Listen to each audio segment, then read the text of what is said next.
In the previous video, we looked at opening balances, and we have also changed the software date to match the accounting year. In this video, we'll complete task 2 of the tuition notes, posting receipts in the company's cash count. Okay.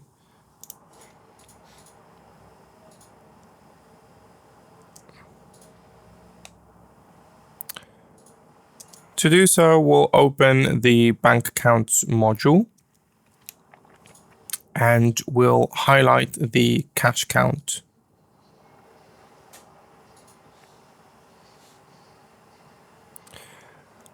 We'll then click on the bank receipts button that is at the top,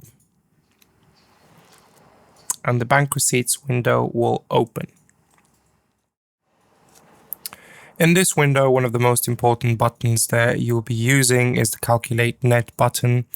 This button is used whenever you are working with a gross figure. So if you have a figure that includes the VAT or including VAT, you'll be using this button in order to separate the VAT from the gross to get to the net figure. In the main window, you will see we have a few columns.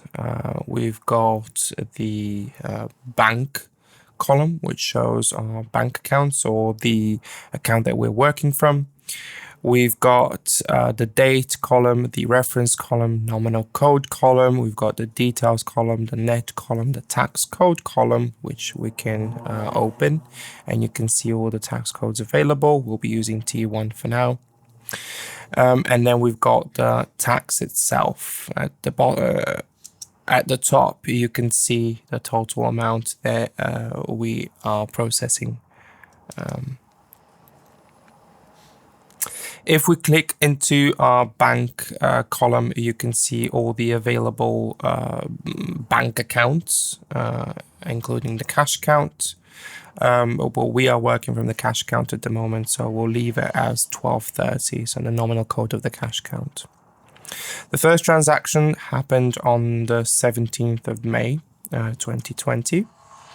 In the reference, we'll put down cash receipts.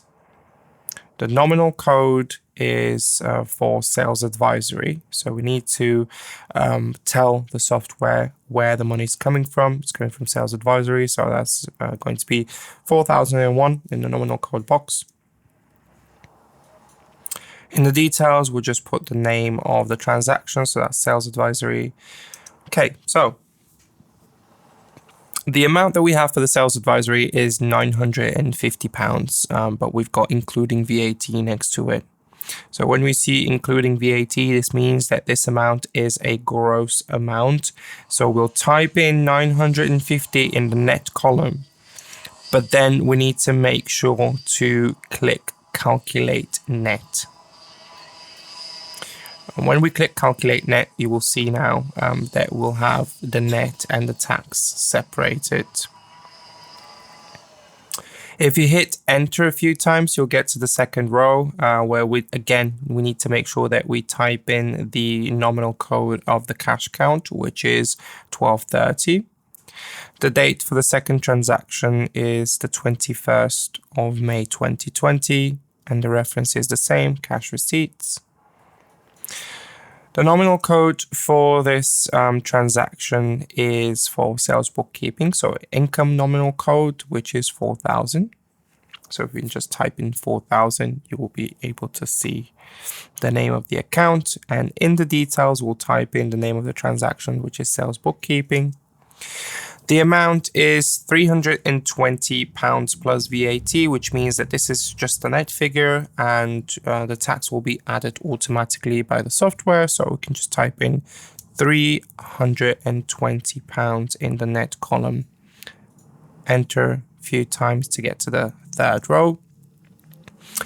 In the bank column, we'll type in the nominal code of the cash account because we are recording the receipts, so the money coming into our cash account. The date of the third transaction is the 26th of May 2020. The reference is cash receipts, and the money is coming from sales advisory, so the nominal code is going to be 4001.